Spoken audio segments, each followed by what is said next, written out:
The musicians who play here, most of them, this is their only source of income. And when the pandemic hit, not only here, but all over the country and all over the different venues, it's devastating to those who play music. Some of them have other jobs, but most of them depend on music for their livelihood. It's amazing what little stimulus packages such as these can do for so many people. It gives them hope, it gives them trust in humanity, it gives them trust in society, it gives them trust in people. And these funds really energize that spirit.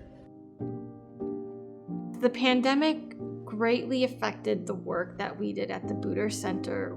We had to cancel our 30th annual powwow this past spring, and we've had to cancel or postpone many different events, different programs. Without the grant, we wouldn't have this project up and running at all.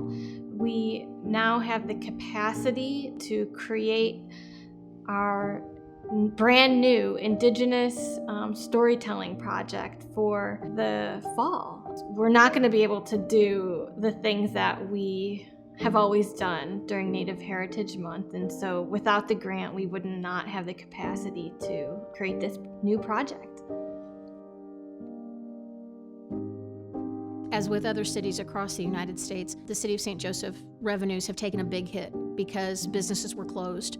So we have to be very mindful of the money that we spend, and getting grants like the Missouri Humanities Council CARES grant helps us to offset those costs, and then we can use any of the funding that we receive from the city to pay for infrastructure. So now we can actually do this, because that room was going to be put on the back burner again just because the funding was not going to be available, but with that CARES grant. So we really do appreciate the Missouri Humanities Council, and hopefully numbers will start to trend downward, and we'll be able to get more and more families in, because that's really what we're about, is getting kids in here to educate them at an early age, not just the history of St. Joseph. This is just our touch of history here, and then they can go to other museums and learn even more detail about St. Joseph history. COVID is going to impact the museum for the next 12 to 24 months. So we're anticipating seeing many changes in the museum field, and we're trying to adapt to those changes and really stay proactive and immersed in the current conversations and research for the museum field.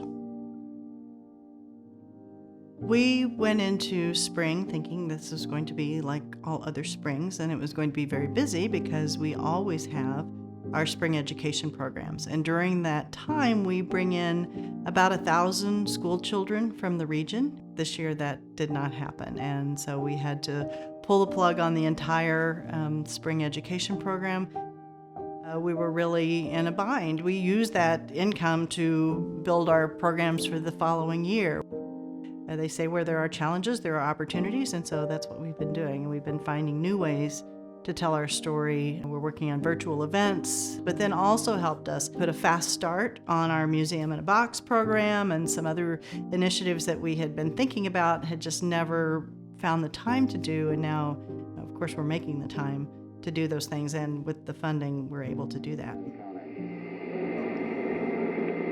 Astronauts report it feels good. In the big picture, I know that $7,800, $2,000 grants, it doesn't seem like a lot of money, but it's huge for these small rural history sites and small museums and libraries, because it can make a difference whether or not our program can move forward or where we have to close.